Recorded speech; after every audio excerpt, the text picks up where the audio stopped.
Those do not touch signs in museums for the artifacts are not just for the artifacts protection, but also for your own. This happened 2 summers ago. I was on a road trip with my friends and we stopped at this little weird museum off of the highway. It didn't look like the normal museums you'd go to, but what was weird was it did look like a historic museum. It had stuff that it probably shouldn't have had, but the real reason we went inside was just to get out of the heat because it was so hot and kill time. It was small, just a few rooms, but one exhibit caught my attention. It had Egyptian artifacts. It even had some things that were claimed to be Cleopatra's, even though they never found her tomb. According to the little laminated card, it was donated by a 19th century archaeologist. And there was one item in particular that I just felt drawn to. It was a small black stone amulet on a pedestal under glass. It was shaped like a black scarab beetle. It had hieroglyphs etched into its back, and its details underneath it just said origin unknown. And then beneath it, it read, do not touch. My friends started joking about it. They're like, oh, what's gonna happen if we touch it? Like, are we gonna be cursed? And you know, I always thought that do not touch just was because they didn't want us to accidentally break it. And my friends are like, we're not gonna break it. Let's just see if it really is old. Because again, this was a sketchy place off the highway. It wasn't like a normal museum where they're gonna have sensors and an alarm's gonna go off when you lift the glass. I don't know if it was the energy of the room or just plain curiosity, but we slid up the glass and I grabbed the amulet. We weren't stealing it. We didn't want to break it or anything like that, but we just wanted to see if it was real. Looking back, this was very immature, bad idea. I looked at it for just a few seconds and then I set it back down. But when I touched the stone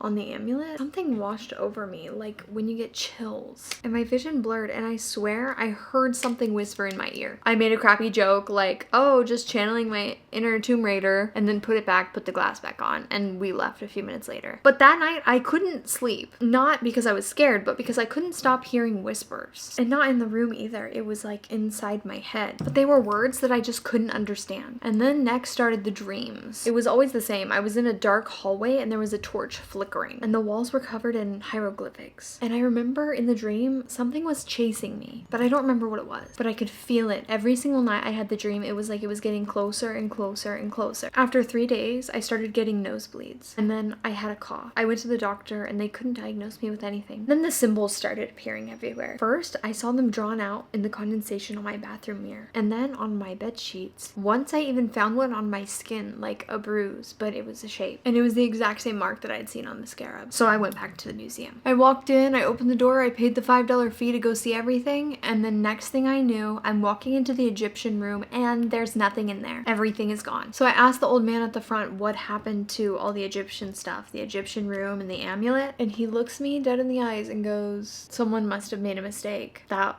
wasn't supposed to be displayed. That was all stuff that was moving to a different museum. It was to be stored in the archives somewhere deep down. Some things should remain buried. After that, I left that museum, and I haven't been the same since. It's been over a year, and the dreams still come. That mark from the scarab still shows up randomly. I've had electronics short out on me, and my cat won't even sit in the same room as me anymore. And sometimes when I'm out in the sun, I have 2 shadows instead of 1. So yeah, next time you see a do not touch sign in a museum, don't touch it.